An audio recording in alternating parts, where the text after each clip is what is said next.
ഞങ്ങള് ഇപ്പൊ ഉള്ളത് നിലമ്പൂര് പോത്തുകല്ലിലെ പനങ്കയം എന്ന് പറയുന്ന സ്ഥലത്താണ്. അപ്പൊ ഇവിടെ നമ്മള് തെരച്ചില് നടത്തിക്കൊണ്ടിരിക്കുകയാണ്. റോഡിന്റെ പുഴയുടെ രണ്ട് വശത്തുമായിട്ട് ധാരാളം ആളുകളുണ്ട്. അപ്പൊ വെള്ളം കുറച്ച് ഇറക്കാണ്. വെള്ളം ഇറങ്ങിയതുകൊണ്ട് എന്താണെന്ന് വെച്ചാൽ സാധ്യതകൾ കൂടുതലാണ്. അപ്പം എല്ലാ സംഘടനകളും സജീവമായിട്ടുണ്ട്. ടീം വെൽഫെയറിന്റെ ആളുകളാണ്.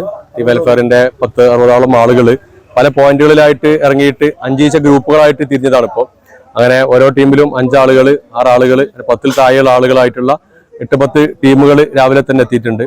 മലപ്പുറം ജില്ലയുടെ പല ഭാഗങ്ങളിൽ വന്ന ആളുകളാണ്. അപ്പോൾ ഞങ്ങളുള്ള ടീമുള്ളത് കൊണ്ടോട്ടിയിലുള്ള ആളുകളുണ്ട്, അതേപോലെ തന്നെ മങ്കടയുള്ള ആളുകളുണ്ട്, അതേപോലെ തന്നെ അപ്പുറത്ത് എറണാട് പിന്നെ മണ്ഡലത്തിലുള്ള കീഴ്പറമ്പ്, പിന്നെ പല ഭാഗങ്ങളിൽ നിന്നുള്ള ആളുകളുണ്ട്, കുനിയിലുള്ള ആളുകളുണ്ട്. അപ്പൊ നമുക്ക് കിട്ടുമെന്നുള്ള പ്രതീക്ഷയിലുണ്ട്. കാരണം ഒരുപാട് ആളുകൾ മിസ്സിംഗ് ഉണ്ടല്ലോ.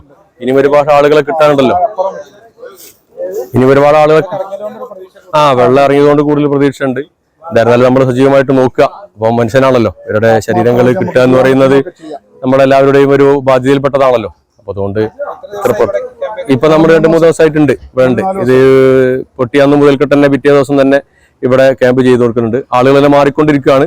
ചില ആളുകൾ 1-2 ദിവസം ക്യാമ്പ് ചെയ്തിട്ടുണ്ട്. പിന്നീട് അവർ പോയിട്ട് വേറെ പുതിയ ആളുകൾ വരുന്നുണ്ട്. അപ്പോൾ പ്രതീക്ഷിതനാണ് ഉള്ളത്. ആളുകളുടെ പരമാവധി നമ്മൾ ചെയ്യാൻ പറ്റുന്നതൊക്കെ നമ്മൾ ചെയ്യുക എന്നുള്ള അർത്ഥത്തിൽ തന്നെയാണ് ഇവിടെ വണ്ടികളായിട്ട് എത്തിയിരിക്കുന്നത്.